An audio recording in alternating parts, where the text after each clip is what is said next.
Welcome to my channel. Have you ever tried to speak English, but your mind goes blank? You know the words, but they don't come. You try to speak, but first you translate in your head, and by the time you're ready, the moment is gone. What if I told you there's a way to think directly in English and speak with confidence? This video is not just about learning. It's about changing the way your brain works with simple, real-life steps that I personally used. Tell me in the comments, do you translate in your head when you speak English? Yes or no? Let's start. Chapter 1. The day I realized I was thinking wrong. I remember it clearly. I was standing in front of someone. They asked me a simple question in English, just 5 words. "Where are you from, friend?" I heard the words. I knew what they meant. I had studied them in school, but my brain froze. I tried to answer, but my mind went back to my own language. I started to translate. Word by word, I thought, I am from my country, but how to say that right? By the time I found the English words, the person had already smiled and walked away. I said nothing, not even hello. That moment hurt, not because they were rude, but because I had no answer. I felt small. I felt stuck. I had studied English for years. I could read it. I could write it. But I couldn't speak it. Not when it mattered. I went home that day and looked in the mirror. I asked myself, why can't I speak English? And then it hit me like a wave. I was always trying to speak in English, but I never tried to think in English. That was the real problem. I was thinking in my native language, and then trying to change my thoughts into English. And that takes time. That creates fear. That makes you slow. You get stuck in the middle. You feel lost between 2 languages. You say nothing because your mind is too busy. That day, I made a decision, a strong one. I said to myself, from today, I will not just learn English. I will think in English. I didn't know how, but I knew I had to try. It felt like I was starting from zero again, but I was ready. I was tired of staying quiet. I remember the first day I tried to think in English. It was not easy. I woke up and tried to say, "Good morning," in my mind. It felt strange.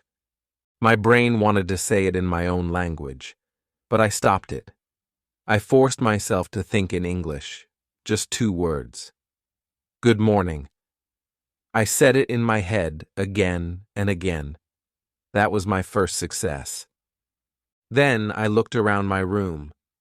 I saw a bed. I said bed in my mind. I saw a window. I said window. I saw a book. I said book. Every object I saw, I tried to name it in English. This was not speaking. This was thinking. I was training my brain. Slowly, softly, patiently. At first, it was hard. I had to search for every word. I didn't know all the words. Sometimes I had to check the dictionary, but I didn't stop. I didn't give up. I told myself, even if I know only 5 words, I will think with them. And I did. The next day, I added simple sentences. I am brushing my teeth. I am drinking tea. I am walking to school. I said them silently in my mind as I did those things. I didn't speak them aloud. I just thought them. It felt like magic. I was talking inside my brain, in English. The words were slow, but they were real. They were mine. And something amazing started to happen. My brain stopped translating. It started to connect pictures with English words. When I saw tea, I didn't think of the word in my language. I thought tea. Just tea. No translation, no delay. It was fast. It was direct. It was real. I felt powerful. I felt free. This change gave me new energy. I wanted to think more. I wanted to grow my English thoughts. I started to watch short English videos with subtitles. Not to understand everything, but to hear how native speakers think. I listened. I paused. I repeated the words in my head. I copied their style. I copied their rhythm. I was building an English voice inside my mind. Every day I trained like this. I didn't wait for someone to talk to me. I talked to myself. Silently. Always. In every small moment. On the bus. In the shower. Before sleep. I kept asking myself in English, "What are you doing now?" And I answered in my brain, "I am brushing my teeth." That's it. That was the exercise. And it worked. After 1 week, I noticed something. My thoughts started to feel smoother. I didn't stop so much. I didn't search for words every time. Some phrases came automatically. I didn't plan them. They just came. I smiled when I noticed this, because it meant my brain was learning. It meant I was changing. But I still made mistakes, many mistakes. Sometimes I used the wrong word. Sometimes my sentence was not perfect, but I didn't care. I was thinking in English. I was not silent anymore. And that was more important than being perfect. That's how it started. That's how I began this journey. I didn't buy an expensive course. I didn't move to an English-speaking country. I didn't wait for a teacher. I became my own teacher. I became my own student. And I used the simplest method. I used my brain. I used my will. I used the small moments of life to build a big skill. If you're struggling to speak, maybe it's not your mouth. Maybe it's your mind. Start there. Start with one thought, one word, one picture, one silent sentence, and your voice will follow. Chapter 2. I started with simple words in my mind. After I realized the problem was in my thinking, I decided to take control.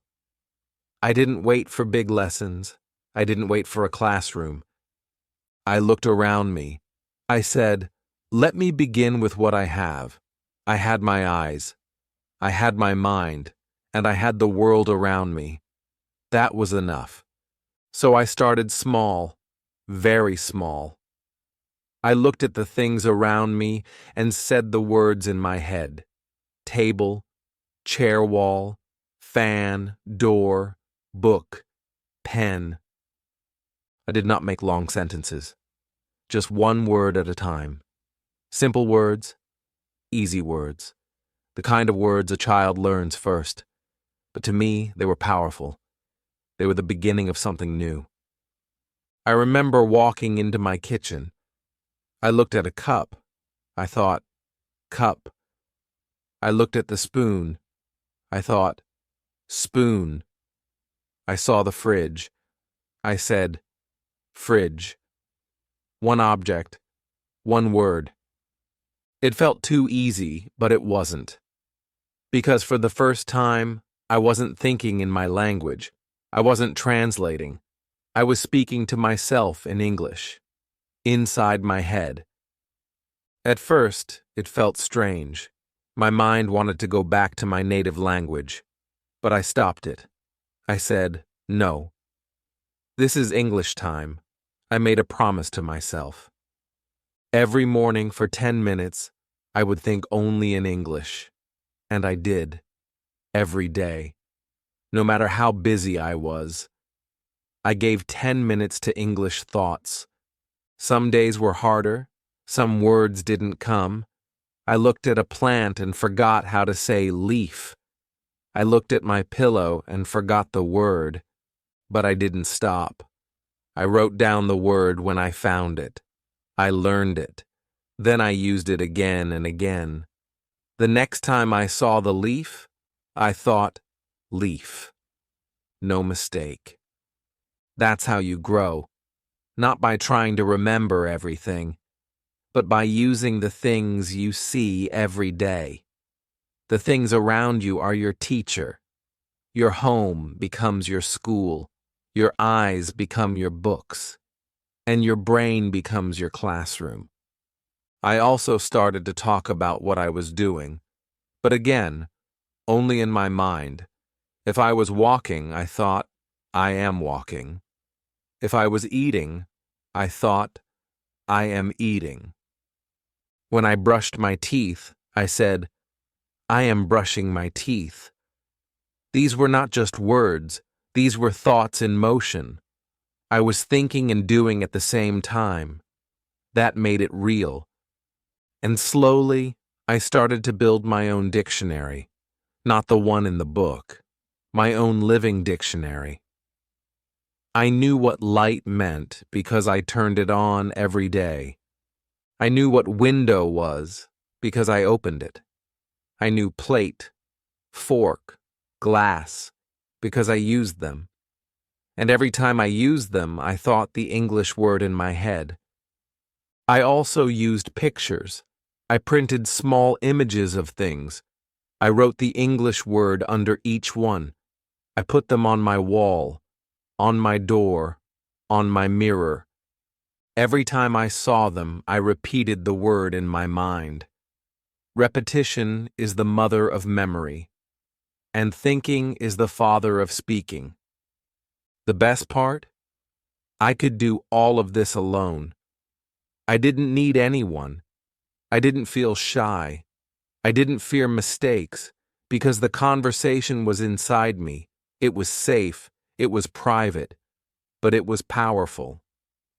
One day I was walking outside. I saw a car. I thought, car. I saw a man walking. I thought, he is walking. I saw a boy running. I thought, the boy is running fast. These thoughts were fast, smooth, and automatic. I smiled because I realized something. I wasn't trying to think in English anymore. I was already doing it. And that's the goal. To make it natural. To make it normal. To make it a habit. You don't need to be perfect. You don't need to know every word. Just start. Start with the words you see, the words you use, the words that are part of your day. Think them in English. Say them in your mind, again and again. Because every thought is a seed, and one day that seed will grow into a sentence. That sentence will grow into a conversation, and that conversation will become your voice. I started with one word. Now I can speak for hours. You can do it too. Begin small. Begin simple. Begin today. Think about this moment right now. Where are you? What are you doing? Say it in English, in your mind. That's your practice. That's your path. That's your power. Chapter 3.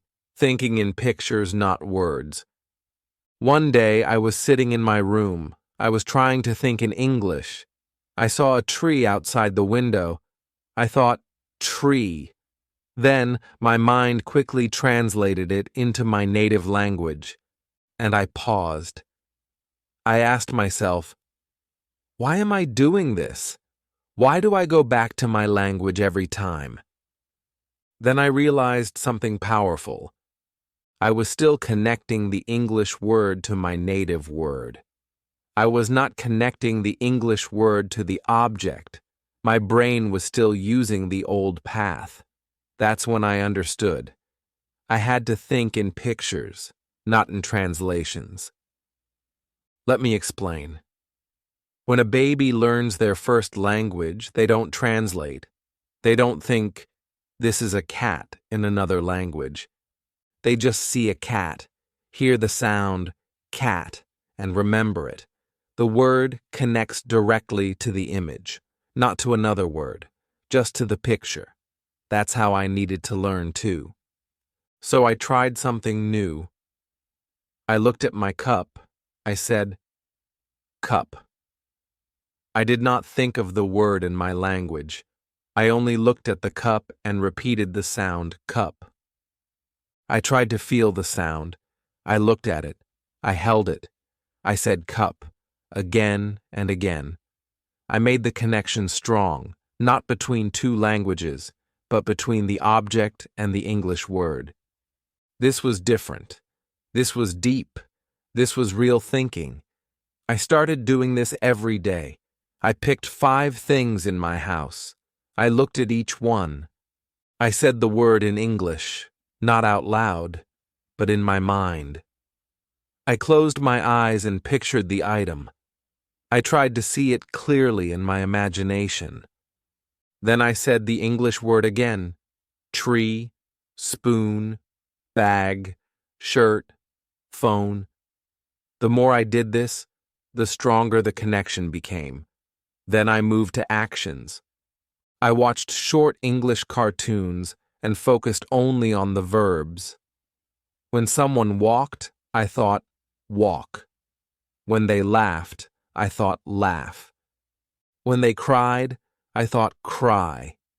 I didn't need to understand every sentence. I just watched the actions and matched the words. I was teaching my brain to see and hear at the same time, to build English thoughts from pictures, not from grammar. This helped me so much. One day, I dropped a glass. It broke. Before I even thought in my native language, the English word broke came to my mind. I smiled, because I knew I was no longer thinking in 2 steps. I was thinking in English directly. That one moment made me feel strong. I also started using flashcards in a different way, not with translations, just with pictures and English words. I would look at the picture, then say the word. Then I'd flip the card and check. If I forgot, I tried again. I made the connection again. Picture to word, picture to word. That's how babies do it. That's how I was doing it now. And slowly, it worked. Sometimes I would close my eyes before sleeping. I would imagine my day in pictures. I would walk through my routine in my mind. Wake up, brush teeth, eat breakfast, go to school. And for every picture, I would think the English word. Wake up, brush, eat, go, see, doctor. These were not just words. They were moving pictures in my brain. And I was thinking in English. You don't need to remember every rule.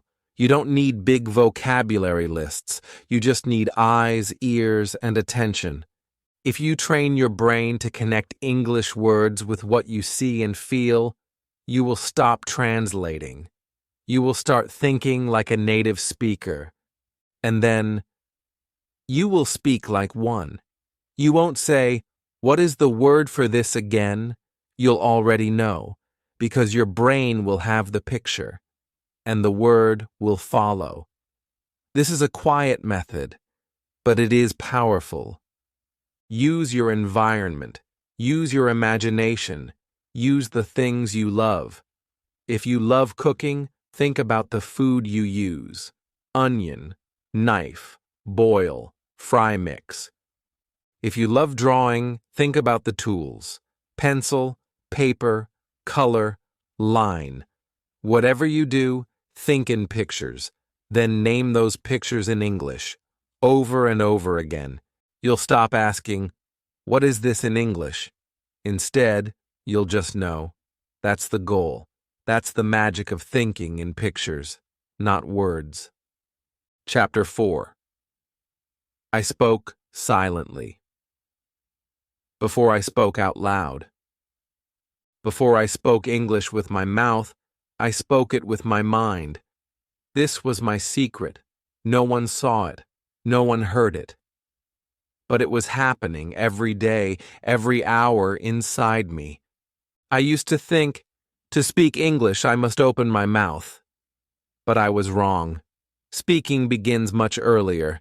It begins in silence, in thoughts, in imagination. Before my voice, my brain had to get ready. So I started with silent speaking. I would walk down the street and imagine talking to someone. I would say in my mind, "Hi, how are you?" I would imagine their answer, "I'm fine, thank you. And you?" I would reply silently, "I'm good too." No one heard me, but I was practicing real conversations all inside. I did this every day, at home, at school, on the bus, while washing dishes, while brushing my teeth. I used these small moments. I created stories in my head. I became both people in the conversation. I was the one asking, and I was the one answering. It felt like I was playing a quiet game. But it was not a game. It was training. At first it was slow. I needed time to find words. I had to think hard. But after some days, the words came faster. I didn't plan them. They just appeared. My brain started to speak without my voice. And that's when I knew I was learning. I also imagined situations. I thought, what if I meet a tourist and they ask me for help? I played the scene in my head. I imagined saying, "Yes, I can help you. The station is over there." Then I imagined another situation. What if I go to a restaurant? I thought, "Hello, I would like some rice and chicken, please." These small thoughts became habits, and habits became skills. One day, I was sitting in class. The teacher asked a question. I didn't raise my hand, but I answered in my mind. "Yes, the answer is 4. The teacher called on someone else, and they said the same thing. I smiled quietly, because I had answered too, but in my mind. That gave me confidence. That's how I built my speaking muscles. Quietly, silently, no pressure, no fear. The best part was, I could do it any time. I didn't need a speaking partner. I didn't need a teacher. I just needed my brain and some imagination. And I had both. I also used the mirror. Not to speak at first, but to think. I would look at myself and say a sentence in my head. You are learning. You are getting better. You are strong. These were silent words, but they made my heart louder. Later I started whispering. Just a little sound, not full speaking, just a breath with words. I can do this. Today is Monday. I am feeling happy. Whispering helped me connect my mind and mouth. It was like warming up before a race. My voice was slow, but my brain was fast. After many days of this practice, something wonderful happened. I started to speak out loud, at first, just alone, in my room. I looked at a cup and said, "This is a cup." I looked in the mirror and said, "I am learning English." My voice was not perfect. My words were not strong, but I said them, and that was enough. And then, one day, I spoke to someone, a real person, a friend. I said a sentence in English. It was short, it was simple, but it was clear, and they understood me. That moment, I will never forget, because I knew the silent speaking had worked. If you are afraid to speak, speak in your mind first. Don't wait for someone to talk to you. Talk to yourself. Talk about your day. Talk about what you see. Talk about what you feel. But talk silently every day.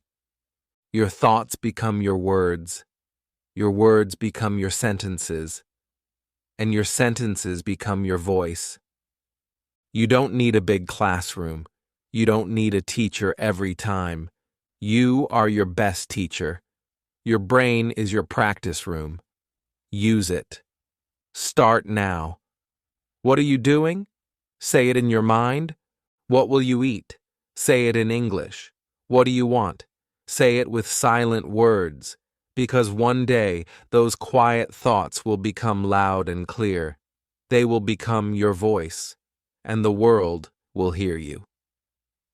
Chapter 5. Mistakes became my best teacher. The first time I spoke English in front of someone, I made a mistake. A big one. I said, "He go to school." My friend looked at me. He smiled and said gently, "He goes to school." I felt my face get hot. I wanted to hide. I thought, I made a mistake. I am not good enough. I stayed quiet the rest of the day.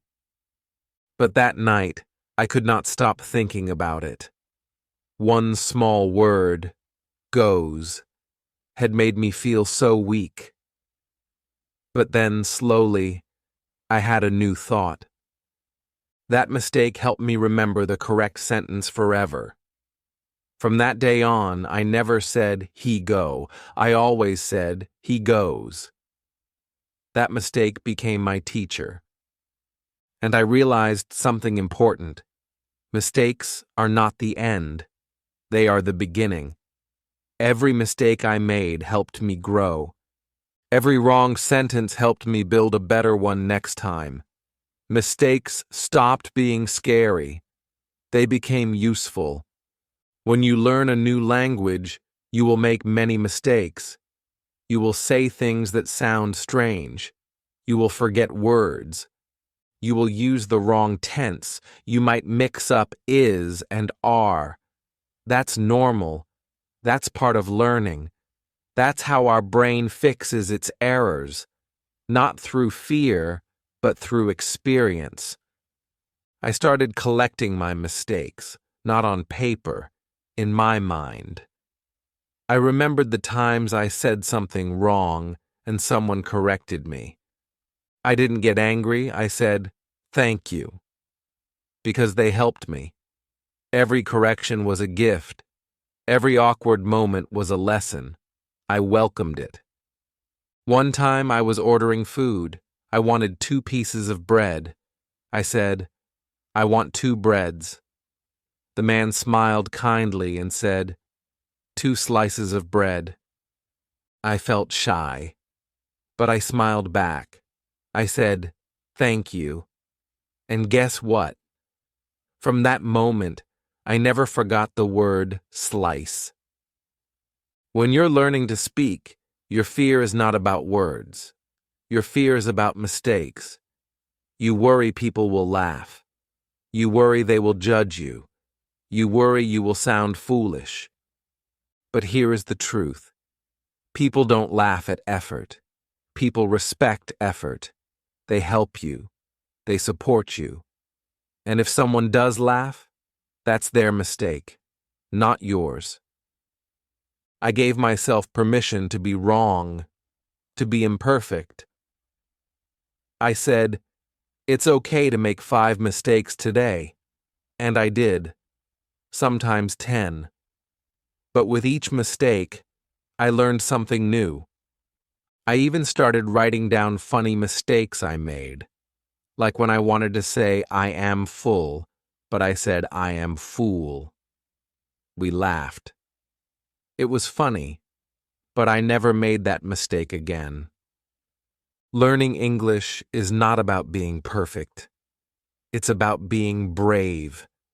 Brave enough to try, brave enough to speak, brave enough to get it wrong, and keep going. I also learned this. When you think in English and speak, your brain is doing a big job. It's not just remembering words. It's building sentences. It's using grammar. It's managing sound and thought. That's hard. Mistakes are a natural part of this process. It means your brain is working. Don't let mistakes stop you. Let them teach you. Let them guide you. Let them become part of your story. Speak even if your voice shakes. Speak even if your grammar is not perfect. Speak because that's the only way to grow. That's the only way to improve. I told myself, each mistake brings me closer to fluency. And I believed it. That belief changed everything. I stopped waiting for the perfect sentence. I started using the words I knew. One day, I spoke for 5 minutes without stopping. I made mistakes, but I didn't stop. I smiled. I laughed. I enjoyed the moment. And I knew I was learning. So the next time you say something wrong, don't feel bad. Feel proud. You tried. You spoke. You learned. And that's more than most people ever do. Mistakes are not a sign of failure. They are a sign of effort. And effort will always win. Chapter 6. I created my own English world. There was a time when I only practiced English in the classroom. I waited for the teacher. I waited for the book. I waited for the lesson. But that was not enough. I needed more time with English. I needed more practice. And I needed it every day. So I made a decision. I said to myself, if I want to speak English, I must live in English. But how? I didn't live in an English-speaking country. My friends spoke my native language. My school was not in English. My life was not in English. Still, I found a way. I created my own English world. Right where I was. I started small. I changed the language on my phone to English. It was confusing at first, but soon I learned the words, settings, gallery, messages. I saw them every day. They became normal. Then I changed the language on my computer, then on my TV, then on my apps. My eyes were seeing English all day. Next, I wrote English words on sticky notes. I put them around my house. On the door, I wrote door. On the table, table. On the mirror, mirror. Every time I looked at those things, I saw the English word. I read it. I said it in my mind. It became natural. Then I made a rule. 1 hour a day I would only use English. No matter what I was doing, I would think in English. I would write in English. I would even talk to myself in English. Washing dishes? I would say in my mind, I am washing dishes. Walking outside. I am walking outside. The weather is nice. It was my secret hour of English. Soon I added English to my fun time. I watched English cartoons with subtitles. I listened to English songs. I found short stories on YouTube. First. Didn't understand everything, but I kept watching. I repeated the sentences. I listened again and again. I paused. I played. I copied their voices. One day I was listening to a song. I started singing along. I didn't know all the words, but I sang what I heard. It was fun. It was learning. I was not studying English. I was living it. I also kept a small notebook. Every new word I heard, I wrote it down. Then I used it in a sentence. I didn't wait for someone to teach me. I taught myself. In the morning, I started my day by writing one sentence in English. Today, I feel happy. In the evening, I wrote another. Today, I learned the word laugh. These small actions made a big difference. They helped me think in English. Not just sometimes, but all the time. Even my dreams started to change. One night, I had a dream. In the dream, I was speaking English. It was not perfect, but it was real. When I woke up, I smiled. My brain had accepted English. It was no longer a foreign language. It was becoming part of me. I also joined online English groups. I talked with people from different countries. We helped each other. We shared voice messages. We corrected mistakes. It felt good. I was not alone. There were thousands of learners like me, building their own English worlds. Some people wait for the perfect place, the perfect class, the perfect teacher. But I didn't wait. I used what I had, my room, my phone, my time, my thoughts, and it worked. When you surround yourself with English, your brain learns faster. You don't need to force it. You don't need to beg it. It will learn naturally, like water filling a cup, slowly and silently. Your English world doesn't need to be big. It just needs to be yours. You control it. You grow it. You live in it. Look around. What can you change today? Can you label things in your room? Can you listen to a podcast for 10 minutes? Can you write one sentence in a notebook? You can. And you must. Because fluency doesn't come from doing everything. It comes from doing small things again and again. That's how I did it. And so can you. Chapter 7. I spoke like a native because I thought like one. The first time someone said, "Wow, you speak like a native," I didn't believe it. I looked at them and smiled, but inside I was surprised. Me? A native speaker? No, I'm just a learner. Just someone who practiced a little every day. Just someone who started from zero. But then I understood. It was not about perfect grammar. It was not about big words. It was about my thinking. I didn't speak like a native because I memorized many rules. I spoke like a native because I thought like one. Thinking in English had changed me. In the past, I used to stop before every sentence. I asked myself, how do I say this? I translated word by word. My thoughts were in my language, but my mouth was trying to speak English. That caused problems. That caused fear. That caused silence. But now, things were different. I saw a cat and the word cat came first. I wanted water and the phrase, "Can I have some water?" came by itself. No delay, no translation, just words, just English, just like a native speaker. I started to feel free. Speaking was no longer hard. It felt like breathing. I didn't need to think too much. I didn't need to be perfect. I just spoke. Why? Because my brain was ready. It had been trained. Every day, In silence, in pictures, in thoughts, in whispers, it had practiced English again and again. So when it was time to speak, there was no fear, only flow. That's how native speakers speak. They don't stop to think, how do I say this? They just say it, because their thoughts are already in English. I did the same.